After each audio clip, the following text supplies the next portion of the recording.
Hi, everyone, and welcome to Resource Revolution, the resource management podcast. I'm your host, Christine Robinson. On this podcast, we will discuss the real-life experiences of people in and around the world of resource management.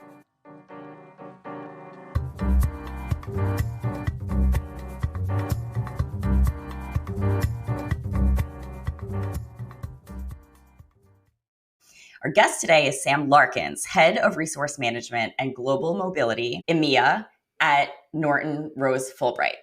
Sam Larkins is a strategic and results-driven leader with over a decade of experience across legal and professional services, as well as the IT sector.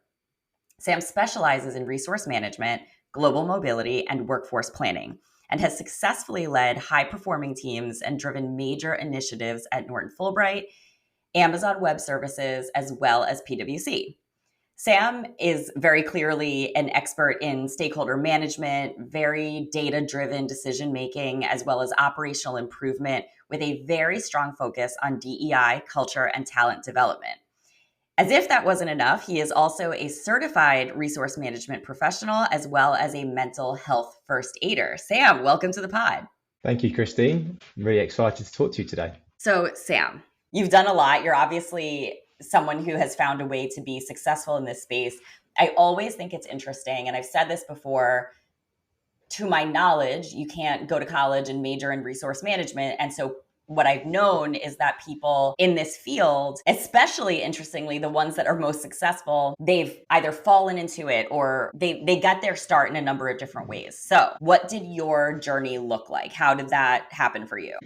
I started as my first role in resource management was at PwC as a resource officer. I'd previously done a couple of years in external recruitment and noticed the skill set of what they were looking for in resource management was quite similar to recruitment in terms of finding the right people with the right skills and deploying them onto into new clients. But actually at PwC, it's obviously all internal, so you're finding the right people with the right skills, but employing them internally. And that's where my journey began at PwC as a resource officer in financial services industry. And as soon as I joined, I loved it. I really enjoyed the mixture of, you've got a bit of operations, bit of on the people side, you've got the commercial side as well. And it's a really well-rounded position. And I was in the financial services industry as a resource officer, and I was made up to resource manager within a couple of years, and then immediately started to manage a team, and really enjoyed my team management element of being in the still in the financial services industry at PwC. And I took advantage of being at PwC I moved laterally to look after a different team. Again, that wasn't financial services, it was in mid-tier, looking after different types of clients. Again, I managed a different team there, both of different sizes, a slightly bigger team, but I also looked after an element called risk assurance, which was new to me because it also meant that rather than doing the audits type planning, resourcing, we did a bit of, it was a bit more consultative type resource management. And that's where I got a little bit excited about working in a different way. So moving from audit, I then moved over to consulting. And again, there I was what we call a cluster leader. So I was a demand leader. I didn't actually manage a team, but I had a dotted line of people reporting into me, which again was different, and I really loved that. Fast-paced resourcing projects that start tomorrow, so that was really different to audit. It was made up to senior manager, and really sort of again managed to gain as much experience as I can. And I moved to look after the government and health sector in consulting. So I really scooped up a lot of experience and developed up to senior manager as a leader in resource management. And then through that, I saw an opportunity to work for Amazon Web Services, which was, it was really exciting, actually. Interestingly, I left PwC as lockdown hit. So I shut my laptop, gave it to a courier, another courier turned up, opened my laptop up, and I'm working for a different organization. It was so surreal. Then I was a leader at AWS looking after a team of resource management across EMEA. Really different to PwC. Amazon is a really, tough environment. We were working super long hours. As lockdown hit, a lot of organizations were moving to the cloud. So there was more work than there was supply. So again, we were just working really hard hours trying to find the right people, use the global network, Amazon's a really interesting organization in the way that it operates very differently to professional services. And again, that gave me a real broad range of experience, but also brought out the best in sort of the data side. That is obsessed with data. So again, I had to sort of lead the team and make lots of decisions based on data. And yeah, I had a really good experience there for a couple of years, and spotted an opportunity to move into a law firm. One of my colleagues that used to work at the PwC, Laura Seeler, who's now my boss, she mentioned this role to me, and I took it up 3 years ago. And look, law firms are a little bit more in the infancy in terms of their maturity with resource management functions, but again, they're on the right trajectory in terms of maturity. Again, here managing a large team of 7 people, really enjoying my role at Norton Rose Fulbright, and again getting further involved with more strategic initiatives. And I've recently taken on global mobility as well. So even though it's a small team of 1, it's something completely new and different, and I really enjoy it. It's absolute links between global mobility and resource management in terms of moving people across the global network. I've worked my way up from a resource officer in PwC up to the sort of head of RM and GM now here today. That's fantastic. You had a couple of real gems in there that I'm going to call out. One, you said well-rounded resource manager. That is a concept that I don't hear enough of in our profession. And the reason I want to highlight that is because you really want to be that person that can flex. And I would advise anyone who is a aspiring resource management leader to focus on that and be really, really intentional on becoming that well-rounded individual. Now, I also believe, and I've had this conversation numerous times in this space, although many careers would probably benefit from this as well, is the idea of a lateral move. So people ask me a lot about career path. I certainly heard about your experience, and here in the resource management space, it's a little bit of a niche role. We talked about when we met actually at the Day-Shape sponsored Elevate Resource Management Conference last year, and there was a lot of connections made there, right? So I'm going to venture to say that you know a couple of people in the resource management space across different industries. And my thought is, do you agree with that, right? If you were going to give advice, if there was a junior person in resource management that says, I want to lead resource management one day, would you advise them to take that type of path and do lateral moves? Is that what really helped you? Yeah, I would completely agree. And look, I think that it's about building up your level of experience, right? And I think it doesn't, even if the team that you move to is adjacent and it's still in the same line of service, it could be an audit team to look after a different audit team, or it could be a consulting team to look after a different consulting team. Even though on paper they look the same, they actually will operate really differently. You've got different leaders that you're going to have to face off to. You've got different Fionas that you will be having to liaise with. You've got different support teams that look after that team. So again, you're building your connections, you're building your experience, you're working with different types of people.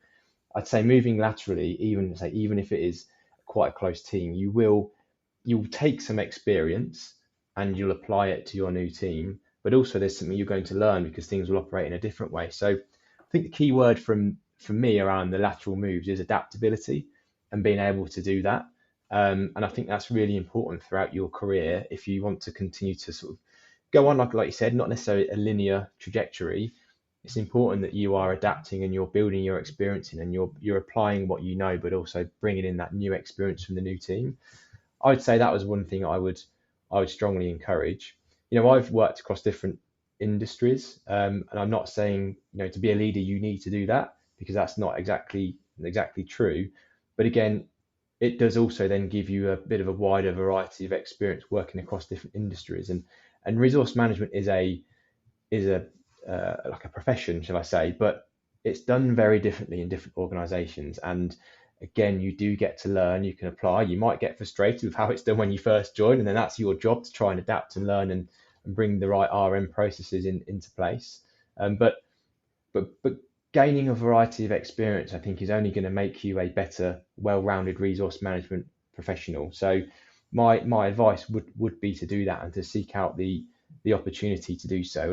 And if you're in an organization that you where there's not another team to move to, my further advice would be to take on the side of the desk project work as well to help you develop, because something we talk about quite a lot in RM is we have the day-to-day staffing, but as you start to progress through your career, you sort of learn a little bit that actually doing work that is not just purely resource management does help to broaden your experience, and then you can apply that and think about how that would apply in resource management and think about the experience you gain. And then you start having the broader experience and you start thinking about how can I actually add value to the business. It doesn't necessarily always be fully resource management.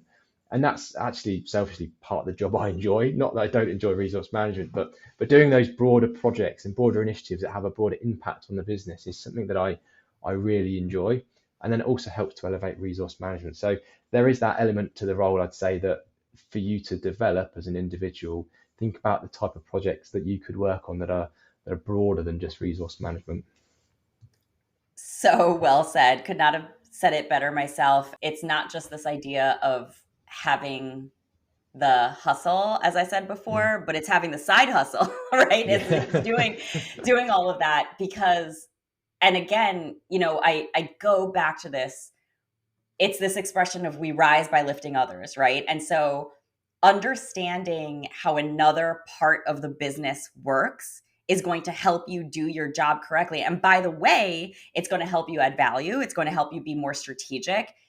And somebody said something to me. It was a CEO of one of the former organizations that I worked with. And they said, leadership is a skill set. And I love that, right? It's not so, and I see that in you, Sam. You are someone who has displayed leadership and the ability to adapt. And so I would roll the dice and say that someone who has developed that can actually apply it in a lot of different ways. Having that curiosity and being led by that is super interesting. Now, you talked about your different industries. You talked about the lateral moves. What, if anything, have you had to unlearn in order to adapt, right? Yeah. I'd probably say what I had to unlearn, and I'll probably draw on my experience of being in the legal industry, is unlearn that you're not going to be able to have the same resource management process and methodology that you may have had in your previous firms, because as I mentioned, it's still it's still maturing in the legal industry. So, at PwC, you've had resource management for 10, 20 years more probably, and really sort of defined processes and everything's sort of in place. At Amazon, again, every single resource request would go through resource management.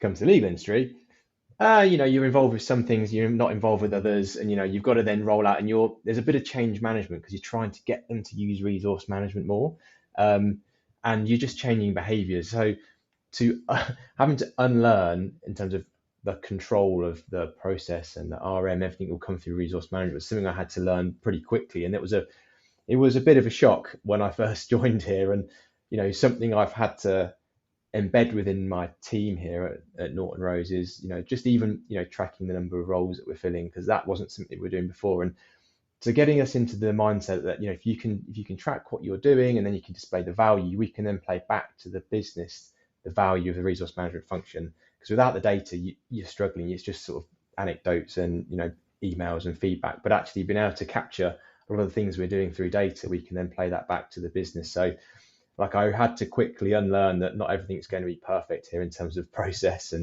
um, and the resource management methodology. But we're getting there, and it's something that we've really developed in the last 3 years since I've been here. But that was a bit of a shock to me coming into the legal industry. Oh yeah, that really resonates with me. I did spend my career in resource management within the public accounting space, and even within that space, they operate really differently because they have different service lines, different geographies, and different industries that they serve, different client expectations, right? And so it is so, I'd say, eye-opening, challenging, exciting if that's your personality to be faced with that. But it also allows you to make some mistakes, right? There's that expression fail fast. And that's something that I'm driven by. I'll tell you a mistake that I'm not ashamed to admit because this is how you learn. Tax resource management, and not to get in the full details of this, but as an example, is very, very different to audit resource management. Super different, right? And why is it different? Because the business is different, right? The nature of the business is different, and therefore the staffing and composition of the team that's executing is different. So we had a situation where the methods that we used very successfully to schedule and workforce plan in audit were directly applied to tax, and you know what, it was a big fat fail. We like, it was just not good, and that was a great learning experience, right? To kind of say, look, you can't get lazy, right? You can't just copy and paste what works in one environment into another. And to be honest with you, Sam, I think it goes back to that concept that we started talking about in the first place of you got to know your customer, right? You have to know what they're all about. And if you don't do that, you're not going to be able to properly support them. That being said, we talked also a lot about the adaptability and going from one thing to the other, the side hustle. What is going on with this global mobility? You that in concept is different than resource management, but educate us. What's the relation there? Yeah, it's a really good question. And so look, the relationship is working really well between global mobility and resource management. I've sort of brought the two teams together. It was an opportunity for me to take on a new area and a different area, and I could really see the synergies between global mobility and resource management. So, like when we're staffing projects, let's say in my current firm, we're looking for talent internally, but actually sometimes there might be talent that is in a different location, and rather than using them on an ad hoc basis, it's an opportunity to find talent, it's to find skills, and then to second them over on an assignment, whether that be short term, whether that be long term, whether that be to permanently transfer them over. And there's such a closeness between what we do and how we work together that's allowed us to sort of unlock capability from different locations on clients that we've got here the current firm I work at, Norton Rose. So there's a real like linkage between talent and bringing people over to location, and that we're actually currently working on and have just launched a swap program, which I know some of the big four used to do this, and this is quite new for us, but it's where we've got a swap between Asia and Australia, and it means that we can then swap resource at a sort of in a structured way between locations. And then once they obviously land, we swap individuals and they land in those home locations, then it's part of the resource management responsibility to help get them utilised quickly as well and help them embed into their new teams. So look, that's been something that I've been really excited by. And, I've been supported with a really good GM advisor in my team, and yeah, we've launched a new program, but it's just works so connectedly with RM as well that it's.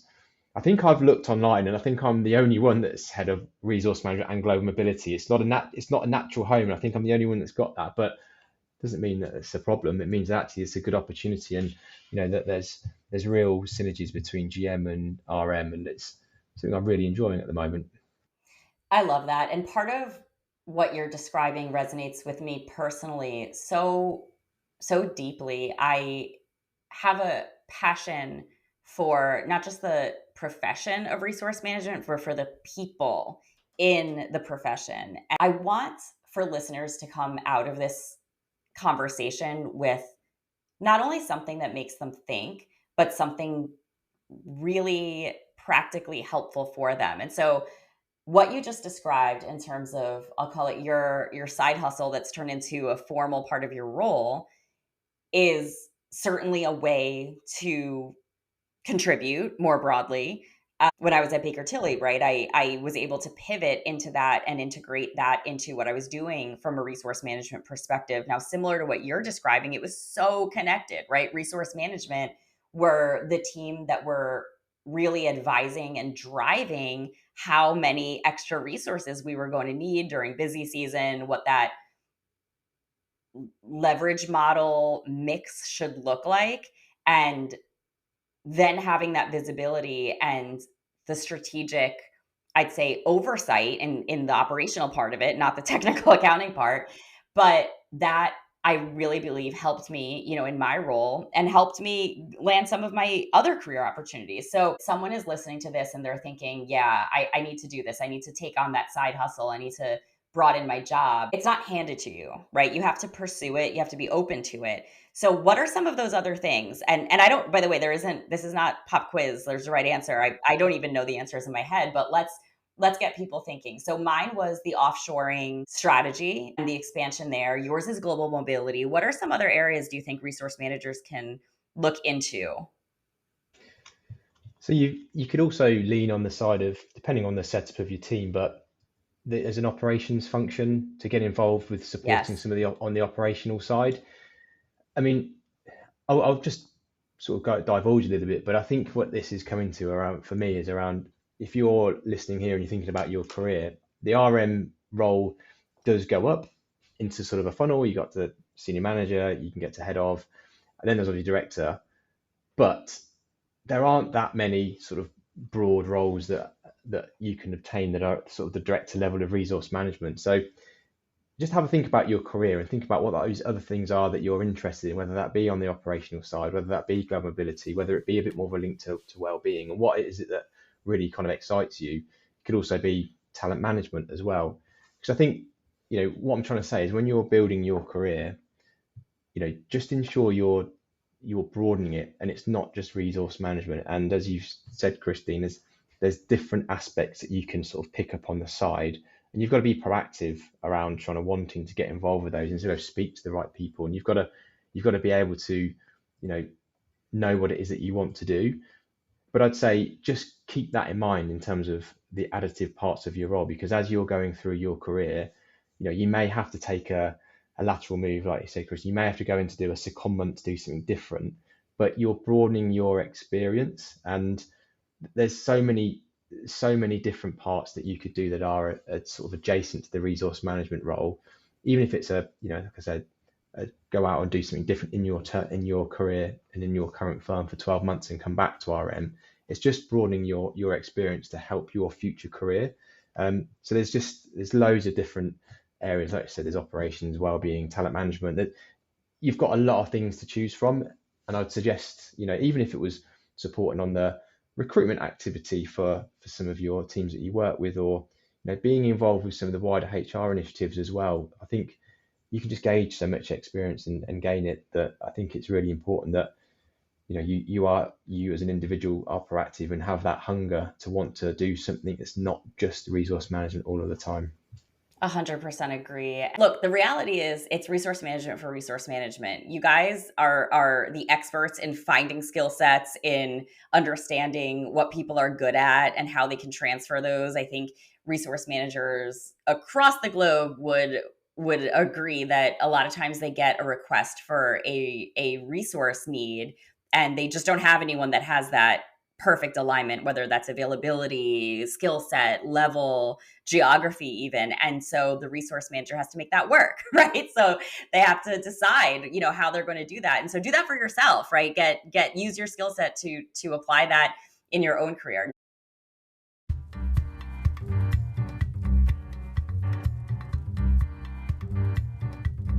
And now a word about our sponsors, Dayshape. Do you ever feel like your team spends more time managing spreadsheets than getting actual work done? If you're a strategic leader in a professional services firm, you know exactly what I'm talking about. Say goodbye to the chaos with Dayshape. Dayshape is an AI-powered platform that takes the stress out of resource management. Imagine scheduling, planning, and staffing all being handled in one smart system that actually understands your business. Sounds too good to be true? Believe me, I dreamt of having this type of technology when I was a resource management leader. It's like having a superpower for your firm, boosting productivity, profitability, and even employee happiness. Plus, it seamlessly integrates with your existing tools, so there's zero disruption. Do you want to see the magic in action? Check out dayshape.com and see how your resource management function can be elevated to a more strategic position. Trust me, your team and your CEO will thank you. I must ask, so mental health first aider, tell me about that. What is that? So mental health first aid awareness trained. So it is essentially to equip you and equip yourself to be able to deal with difficult situations with regards to people who may be suffering from acute mental health problems. And it's really kind of important in the workplace, particularly in the resource management function that we do. We're often talking to people on a day-to-day basis, and there are people that can get towards being burnt out. So being first aid health trained, it allows you to spot the signs, and then you can take action as you need to. So yeah, in my current role at Norton Rose Fulbright, all of my team are currently trained in it so that we can essentially spot those signs. How awesome. This is the first time that I have actually heard in an official capacity the mental health perspective of resource management, which is so spot on. And so you mentioned a couple of things in terms of burnout, in terms of not only that, but it sounds like deliberate and intentional focus on the mental health aspect. So I have been in the resource management world for quite some time, whether that is myself leading or implementing, kind of being the boots on the ground person, the front lines, Yeah. or leading a team, right? And through both of those experiences, something that I have found is that people share a lot with their resource manager in direct correlation with how well the resource manager connects with them and invites and is open to that. So I'm curious, is that how you feel as well? Exactly. Yeah. So how I normally put it is that the resource managers tend to be the first port of call when somebody wants to talk to you about their workload, or you want to talk to them about their workload. Can they take on more work? Can they not? And that's where it plays into what you just said, Christine, that people then divulge information to you to give you a reason why they can or they cannot take on more work. Or at that point, they might say, I'm really struggling, I can't take on any more. And then that conversation can then go down a certain different path. So that's where I think resource management play a super important role in sort of spotting those signs of being that first port of call for that conversation.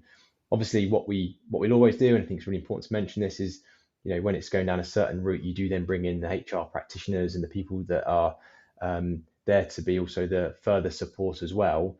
But RM really are at the heart of those conversations on a daily basis. So that's something that I think is really important. Another thing just wanted to mention as well, obviously, we in RM track high utilization as well. So one of the roles that we play is to try to be a bit more preventative. As you can see, somebody's been, over 100% utilized for, 3-4 weeks in a row. It's at that point that the resource manager play a critical role in having a check-in with that individual, and understanding a little bit more about what's going on in their world, and to see if they are needing support in terms of resources, or whether they on the next project they need to sort of ramp down a little bit. So again, we are preventative and we can spot those signs through the data, but the power is in the conversation that we have with individuals. The power is in the conversation. So that really resonates with me. Is that something you discovered? Is that something that was mandatory at your organization? Where did this come from? I think throughout my entire career, throughout the organizations you mentioned at the beginning of the podcast, it's just become very apparent. I started off in PwC in audit and audit resourcing, that is, and people would be doing 50-hour weeks for weeks on end. And it's at that point when you're in resourcing, even as an officer, when you're talking to people about their workload and what it is they want to do in terms of the next audit they want to be on, or even when you're in the moment and saying, look, you've got 5 hours free this week, can you help with another audit? Then you begin to understand that actually resource management is a really personal role, and that you're trying to balance the business needs with the personal preference, but equally you don't want to be overloading people, because you can see what that would mean. So I think because I have also, I've started as a resource officer and I've worked my way up to the head of RM, I've got the experience throughout my time that actually throughout every role that I've had, I can understand and see that, it's really important that RM play that role in understanding the well-being and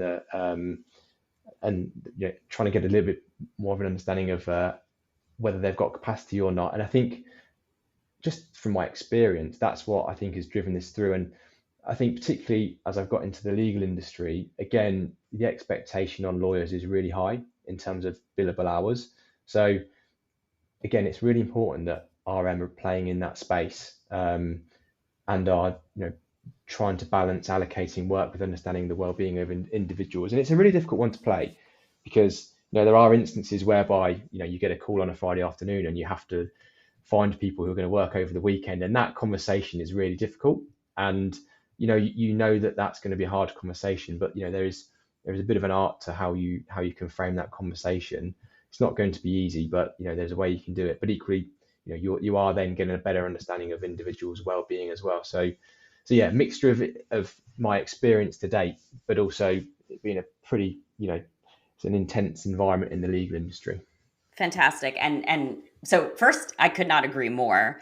The other thing is, if you're listening to this conversation, you know that one of the major focuses of, I would say, our profession as resource managers in general is how do we add value? How do we level things up? How do we become more strategic? This is how you add value. This is exactly how you become more strategic. It's a very differentiated way to not just engage with people, but actually being deliberate and saying you're doing that, right? I'm certain that if we did a research report on this, we would find what you've just described, Sam, as having a direct impact on talent retention and the overall employee experience.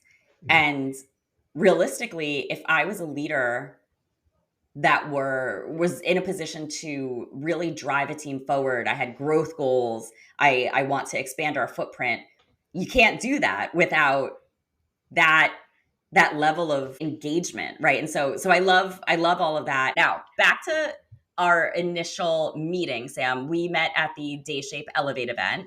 What are your reflections on that? What's the value of events like that? Is it just kind of, hey, I'm going to go to this and meet some people, or was it actually impactful? I mean, first and foremost, it was lovely to meet you in person. I know we've spoken before online. But look, one side is obviously, the connectivity. So you're meeting fellow leaders in the industry. And I like talking to people about the challenges that are in their current industry and what they're doing to sort of fix them, and what they're doing and what thoughts and ideas they have, because then you can take those ideas back or you can share them. I think it's about sharing the challenges and ideas together. And it feels like at least you go, oh, I'm glad I'm not the only one that's struggling with this issue or this challenge. And then you can kind of kick around some ideas for how you could overcome it. I think also technology is changing so much. It's really valuable to sort of have an open mind in terms of the technology that that you're using in terms of resource management, and to look at what is changing. Obviously, I think the technology landscape will be changing vastly over the next 5 to 10 years. So going to these events, you do get an idea of the technology and what's changing, how it could adapt to your firm, but also about listening to what other people are doing in terms of their challenges or their ideas as well. And it's nice to meet some people, and meet new people too. I like meeting new people, and I've gained a broad network in resource management, and these events just broaden that further. What are your just high level thoughts on, I love that you brought up tech because that plays a role here. How do you think that role of technology and the impact of technology will play in the next, future iteration of, I would say resource management of the future? Well, I think we're starting to see it already, right? I think I'll say the word or the acronym AI. I mean, that is everywhere at the moment and everybody's talking about it. But that is where I think you'll see scale. So I think scale through using AI, taking out a lot of the manual searching and manually trying to find people, or manually looking at the data. I think a lot of that would and should be stripped out to leave more time for impactful conversations, analyzing the data, not running the data. I think that's a direction of travel. It's that the tech will take away some of the manual effort that a lot of the resource management teams still do, but I think that is going to change quite a lot. And there's a lot of AI tech out there that is, it's giving you the percentage match for people in the click of a button that would take hours to do it yourself. So that's only going to further scale even further. And I think it will mean that we are important from a soft skills perspective, but also taking out some of the manual effort that, I even reflect on my days when I was in a resource officer. I used to spend hours doing planning for audits, striking striking names out on a piece of paper. And I look how far we've come in that time. So look, I think that's going to be even more, the tech is going to be even more important. And yeah, we'll certainly scale even quicker than we've seen in the last 10 years. Oh, totally agree. And that's, I think, very exciting for us. In your experience, how can resource management and what can resource management do to drive and support revenue growth and, quite frankly, impact the bottom line of their organization? Yeah, there's a couple of answers I've got for this, but one of them I'd say that, to protect the bottom line through using the resource management, you can save on recruitment costs. We see this time and time again whereby there's siloed behaviors of individuals wanting to recruit because they don't think that they've got the right individual. But actually, if you use the resource management team, you can break down those silos across different teams. And what we do is we can go, hey, look, I know you were looking for 100% of this individual. What I can find is 75% of an individual and 25% of an individual over here. And we can then kind of use our ability to influence them to go, actually, why don't you take a shot on using this individual from a different team? And it is kind of 101 of resource management, but that is something that we do on a day-to-day basis that really does save a huge amount of cost in recruitment. It also develops the capabilities and the skills of individuals because they, like we talked about, have lateral experience and Yes. lateral moves to support. So, and it helps them on their career journey. So it is a bit of a win-win for the business and a win-win for the individual. And I think that's something that I wanted to highlight that resource management do particularly well. And I mean, in terms of, it's a bit of a left field shout, but from a revenue growth perspective, the time RM save of leaders of the business, particularly professional services, resourcing, allowing them to have the time in the market, talking to their clients, talking to their customers, is like that can be quantifiable.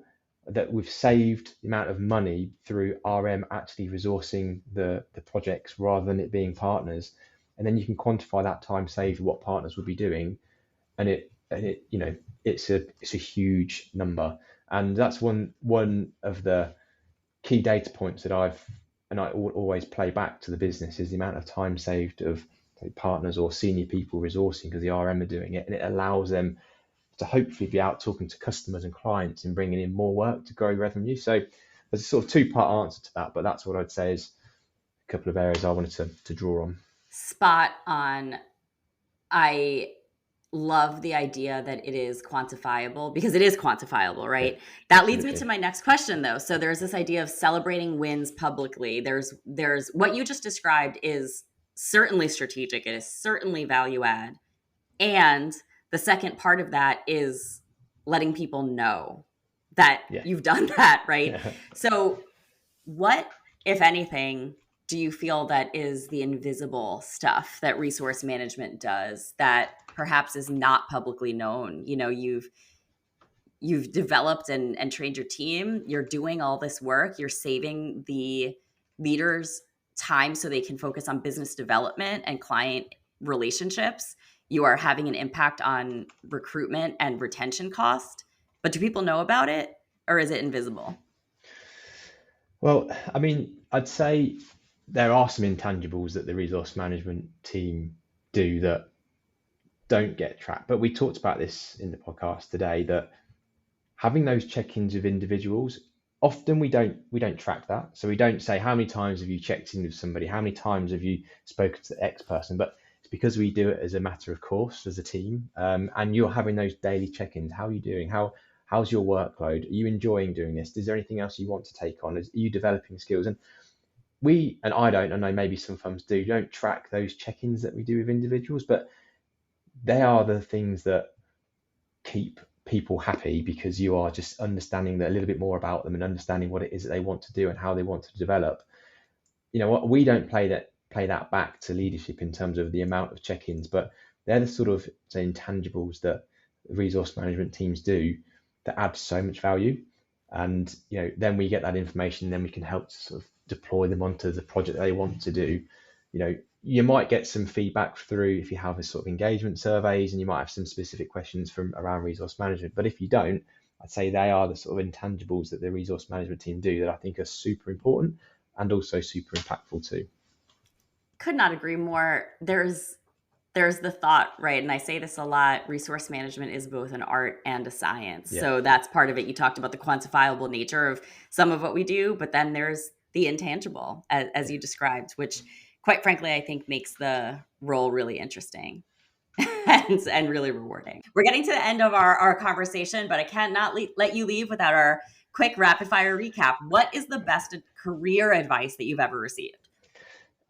So I'd say be at the forefront of change and don't wait for it to change you. And that is the best career advice I think I've ever received. So good. And I would say, based on your career story, it sounds certainly like you've applied that. Next question. Would you be willing to share a mistake that you have made and what it has taught you? Oh, yeah. I'll tell you a funny one, actually. An email went out to the whole of resource management. And I'll be honest, this was when I was at PwC and I was a resource officer.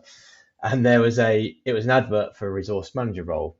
And at the time, I was an officer, and I thought, oh, great, I'm really interested. I'd like to step up. So I thought, you know what? I'll apply. So I emailed back saying, I'm really interested in this role. I'm currently an officer. I've kind of been stepping up to manager level, and I would really like to apply for this position. Click send, sat back down at my desk, and then what was then, I think it was a messenger popping up. Did you mean to send that to everybody? Oh, And God. not only had I returned it and applied, my boss was on that email. And I sent it to 150 people in resource management at PwC, and I wanted the whole ground to swallow me up. And it was funny, awful. But I suppose I had to think about what did I learn, and that's to check your emails carefully. But it did at least showed that I was being proactive and I was trying to find new opportunities to learn and develop, and it was something that I hated at the time, but it showed my intent to develop. So I get a lot of stick about that even to this day. Well, you made an impact, right? You were memorable, Yeah, and true. listen, they say that you have to ask for it, right? And you certainly did. So that's awesome. Sam, it has been so good talking with you. Thank you so much for sharing your story with us. And with that, we will wrap up our conversation.